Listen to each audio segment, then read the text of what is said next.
안녕하세요. 세계를 읽다 셰익스피어입니다. 한국 언론이 소개하지 않는 다양한 뉴스를 대신 읽어드립니다. 함께 세계를 읽으러 가볼까요? 여러분, 지금 이 순간 베이징에서는 징둥닷컴과 엔트그룹이 중국 인민은행에 위안화 스테이블 코인 발행 허가를 요청하고 있습니다. 암호화폐를 세계에서 가장 강력하게 금지했던 그 중국에서 말이에요. 더 놀라운 건 8월 말 중국 국무원이 글로벌 위안화 사용 확대 로드맵을 최종 승인할 예정이라는 사실입니다. 이는 2021년 암호화폐를 전면 금지한 지 불과 4년 만에 180도 정책 전환이에요. 그런데 이상한 일이 있어요. 세계 2위 경제대국 중국이 달러 스테이블 코인에 맞서 위안화 스테이블 코인을 추진한다는 이 중대한 뉴스를 왜 한국의 주요 언론들은 제대로 다루지 않고 있을까요? 더욱 심각한 건 이 문제가 우리와 아무 상관없는 남의 나라 이야기가 아니라는 점입니다. 중국은 한국의 최대 무역 상대국이에요. 전체 수출의 25%, 교역량의 20%가 중국과 연결되어 있어요. 그런데 지금 벌어지고 있는 일의 진짜 의미를 아시나요? 이건 단순한 기술 혁신이 아니라 새로운 통화 패권 전쟁의 시작입니다. 미국의 달러 패권과 중국의 위안화 국제화가 디지털 무대에서 정면 충돌하고 있어요. 오늘 이 영상을 끝까지 보시면 알게 되실 세 가지가 있습니다. 첫째, 중국이 왜 갑자기 스테이블 코인 정책을 180도 바꾸게 됐는지 그 충격적인 배경과 실체. 둘째, 미국이 달러 패권을 지키기 위해 어떤 전략을 펴고 있는지, 그리고 이것이 왜 우리에게 위기이자 기회인지. 셋째, 한국이 이 글로벌 통화 전쟁에서 어떻게 대응해야 하는지, 그리고 개인적으로는 어떻게 준비해야 하는지에 대한 구체적인 방안입니다. 중국의 충격적인 정책 대전환. LGFV라는 시한폭탄처럼 중국의 암호화폐 정책도 폭탄이었다. 먼저 중국이 얼마나 극적으로 변했는지 보여드리겠습니다. 2021년 9월까지만 해도 중국은 암호화폐를 완전히 적으로 간주했어요. 비트코인을 국가 통화 주권에 대한 도전이라고 규정하면서 거래와 채굴을 전면 금지했습니다. 세계에서 가장 적대적인 암호화폐 규제를 만들어낸 나라예요. 그런데 2025년 지금 어떻게 됐을까요? 7월에 징둥닷컴과 엔트그룹이 인민은행에 위안화 스테이블 코인 발행을 요청했어요. 8월에는 중국 국무원이 글로벌 위안화 사용 확대 로드맵을 승인할 예정이고요. 더 놀라운 건 한국성 인민은행 행장이 공개적으로 스테이블 코인이 기존 결제 시스템의 취약성을 드러내며 국제 금융을 혁신할 수 있다고 발언했다는 사실입니다. 중국은 정말 치밀해요. 본토에서는 여전히 암호화폐를 금지하면서 홍콩을 통해서는 위안화 스테이블 코인을 발행하려고 하고 있어요. 8월 1일부터 홍콩에서 스테이블 코인 허가 제도가 시행됐는데 중국 본토 기업들이 줄줄이 홍콩을 통해 위안화 스테이블 코인 발행을 추진하고 있습니다. 구체적으로 누가 뛰어들고 있을까요? 노스킹 인포메이션 테크놀로지, 디지털 위안화 결제 시스템 제공업체가 홍콩 기업과 스테이블 코인 인프라 개발 계약 체결, JD코인링크 징둥닷컴 자회사로 홍콩 통화청 샌드박스에서 홍콩 달러 연동 토큰 테스트 중, 엔트그룹 홍콩, 싱가포르, 룩셈부르크에서 스테이블 코인 라이선스 신청 검토. 이게 우연의 일치일까요? 아니에요. 이건 중국 정부의 치밀한 계획입니다. 여기서 정말 중요한 질문이 나와요. 중국이 왜 이렇게 급격하게 정책을 바꾸게 됐을까요? 첫 번째 충격, 달러 스테이블 코인의 무서운 성장. 지금 글로벌 스테이블 코인 시장의 현실을 보면 정말 충격적입니다. 전체 스테이블 코인의 98에서 99%가 달러 기반이에요. 테더 USDT와 USDC 단 두 개 코인만으로 시장의 85%를 차지하고 있고 총 시가총액이 2,550억 달러, 우리 돈으로 350조 원에 달해요. 더 심각한 건 중국 기업들 자체가 이걸 쓰고 있다는 거예요. 최근 중국 수출 기업들이 위안화 대신 달러, 연동 스테이블 코인인 테더 USDT로 결제받는 경우가 급증하고 있어요. 홍콩 최대 암호화폐 거래소 크립토 HK에 따르면 2021년 이후 중국 고객의 테더 거래량이 무역 결제 용도로만 5배 증가했다고 합니다. 이게 무슨 의미인지 아시겠어요? 중국 기업들이 자국 화폐인 위안화 대신 달러, 스테이블 코인을 선호하고 있다는 뜻입니다. 두 번째 충격, 기존 위안화 국제화 전략의 한계. 중국은 그동안 CIPS라는 위안화 국제 결제 시스템으로 위안화 국제화를 추진해 왔어요. 성과도 나름 있었어요. 작년 거래 건수가 821만 건으로 24.2% 증가했고 거래 금액도 175조 위안으로 42.6% 늘어났거든요. 하지만 CIPS는 주로 은행 간 결제에만 사용되는 인프라라서 일반 소비자와 기업 거래에는 제한적이었어요. 반면에 위안화 스테이블 코인은 어떨까요? 전자지갑, 블록체인 네트워크, 글로벌 전자상거래 플랫폼, 탈중앙화, 금융까지 모든 곳에서 활용할 수 있어요. CIPS와는 완전히 다른 파괴력을 가지고 있는 거죠. 세 번째 충격, 제재 회피의 절실한 필요성. 여기서 더 중요한 이유가 나와요. CIPS는 각국 중앙은행의 통제를 받기 때문에 국제 제재를 우회하는 데 한계가 있어요. 하지만 위안화 스테이블 코인이 퍼블릭 블록체인에서 운영된다면 어떻게 될까요? 러시아, 이란, 베네수엘라 같은 국가들이 미국 제재를 회피해서 위안화를 사용할 수 있게 되는 거예요. 미국의 달러 패권 강화 전략. 왜 중국이 이렇게 위기감을 느끼고 있을까요? 중국이 이런 위기감을 느끼는 이유는 미국이 스테이블 코인을 통해 달러 패권을 더욱 강화하고 있기 때문입니다. 미국의 전략적 접근 지니어스법. 미국은 스테이블 코인을 단순한 기술이 아니라 경제, 금융, 안보 전략의 핵심 수단으로 보고 있어요. 2025년 6월에 미국 상원이 통과시킨 지니어스법이 그 증거입니다. 이 법안의 핵심 내용을 보면 스테이블 코인 한 개당 미국 달러 또는 단기 국채를 1대1로 보유 의무화, 매월 준비금 내역 공개 의무, 연간 외부 회계 감사 의무. 이게 왜 중요할까요? 스테이블 코인 시장이 성장할수록 미국 국채 수요가 늘어나요. 현재 테더와 서클 같은 스테이블 코인 발행사들이 미국 국채 담보금으로 연간 수십억 달러의 수익을 내고 있어요. 더 놀라운 건 국제결제은행 BIS 자료예요. 작년 기준 미국 단기채 매수 주체 순위에서 스테이블 코인이 미국 머니마켓 펀드, 중국에 이어 3위를 차지했다는 거예요. 미국 재무부 산하차입자문위원회 TBAC는 2028년까지 스테이블 코인 발행자들이 보유한 미국 단기채 규모가 2024년 대비 8.3배 증가한 1조 달러에 이를 것으로 전망하고 있습니다. 신흥시장 국가들은 변동성이 높은 자국 통화보다 달러 기반 스테이블 코인을 더 선호하고 있어요. 아르헨티나가 대표적인 예입니다. 테더 사용이 일상화되어서 외환시장이 이원화되고 비공식 시장과 정규 시장의 환율 격차가 50%를 넘어가고 있어요. 중국 사회과학원의 장민 부소장은 경고했어요. 스테이블 코인이 달러의 글로벌 영향력을 더욱 확대하고 달러를 지금보다 더 강력한 기축통화로 만들고 있다고 말이에요. 그런데 여기서 정말 충격적인 사실이 하나 더 있습니다. 미 연방준비제도의 크리스토퍼 월러 이사는 공개적으로 이런 말을 했어요. 미국 달러에 연동된 스테이블 코인은 달러의 글로벌 영향력을 더욱 확대하고 달러를 지금보다 더 강력한 기축통화로 만드는 데 기여할 것이다. 이게 무슨 뜻인지 아시겠어요? 미국이 스테이블 코인을 달러 패권을 유지하기 위한 새로운 무기로 사용하고 있다는 거예요. 월가의 움직임. 트럼프 대통령이 직접 나서서 달러를 담보로 한 스테이블 코인 관련 법안을 8월 휴회 이전에 통과시켜야 한다고 촉구하고 있어요. 그 결과 어떤 일이 일어나고 있을까요? 월마트, 아마존 자체 스테이블 코인 발행 검토. 비자, 페이팔은 디지털 결제망의 스테이블 코인 통합을 추진해요. JP모건 비트코인 반대 입장을 뒤집고 고객 매매 허용. 전통적인 금융기관들이 모두 스테이블 코인 시장으로 뛰어들고 있어요. 한국에 미치는 직접적인 영향과 위기. 여러분은 이런 생각을 하실 수도 있어요.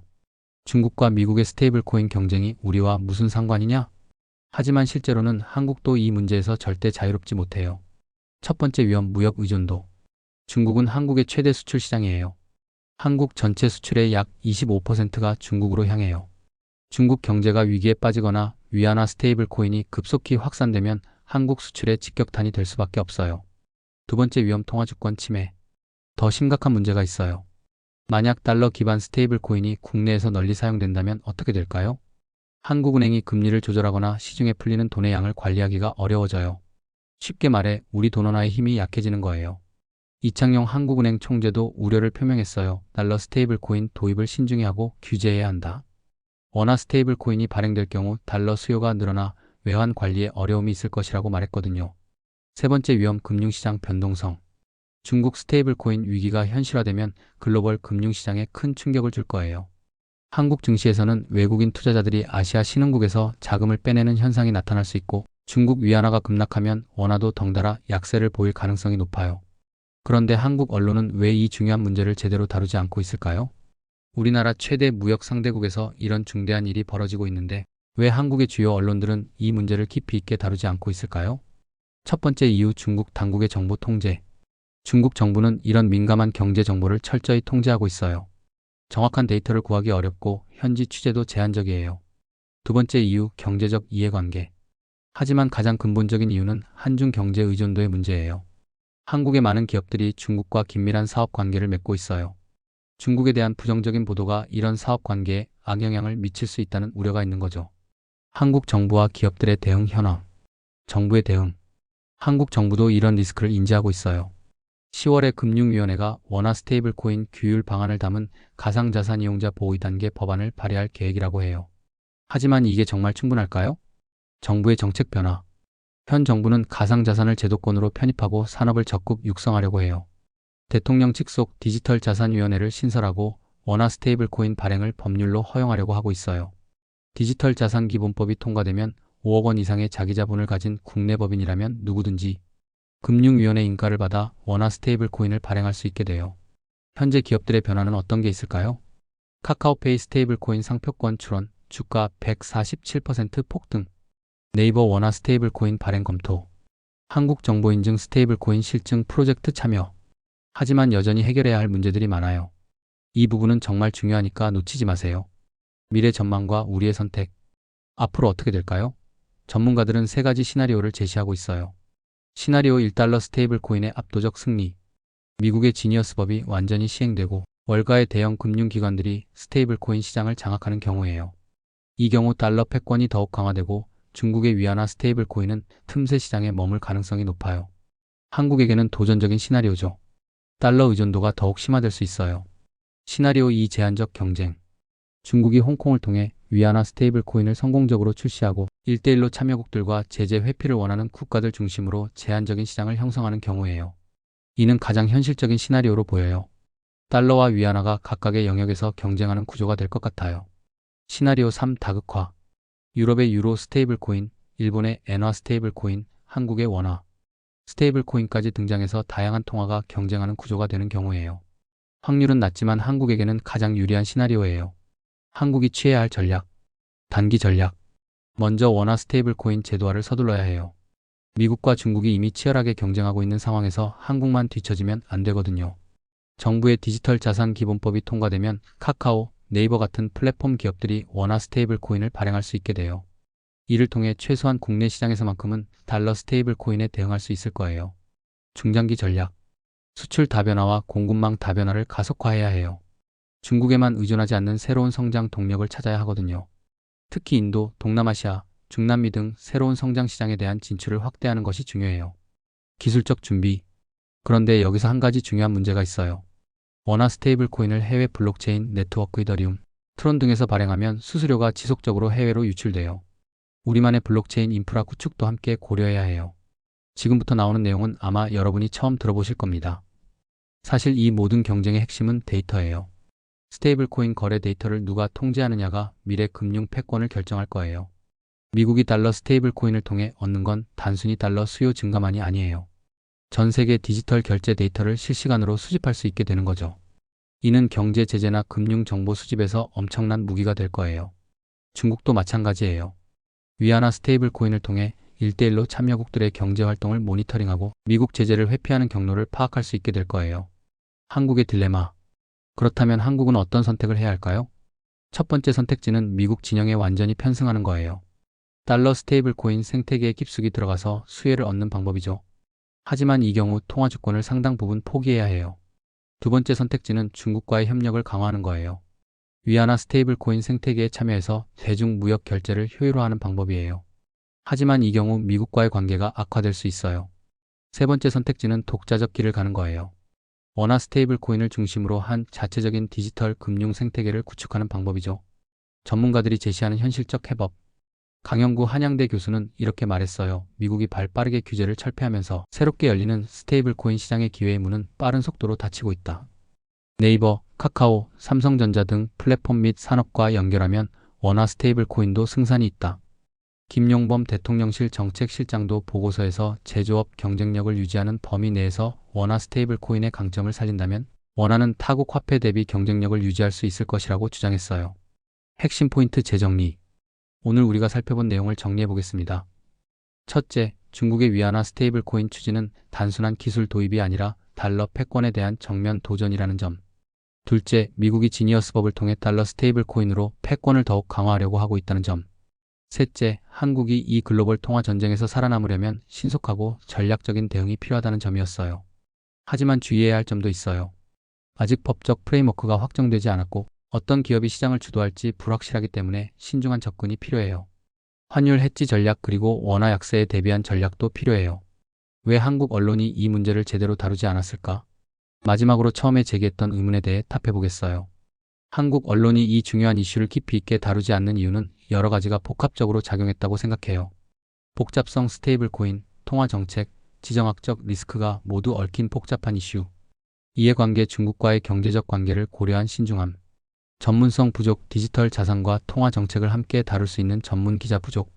우선순위 국내 정치나 경제 이슈에 집중하느라 글로벌 트렌드 소홀. 하지만 이제는 달라져야 해요.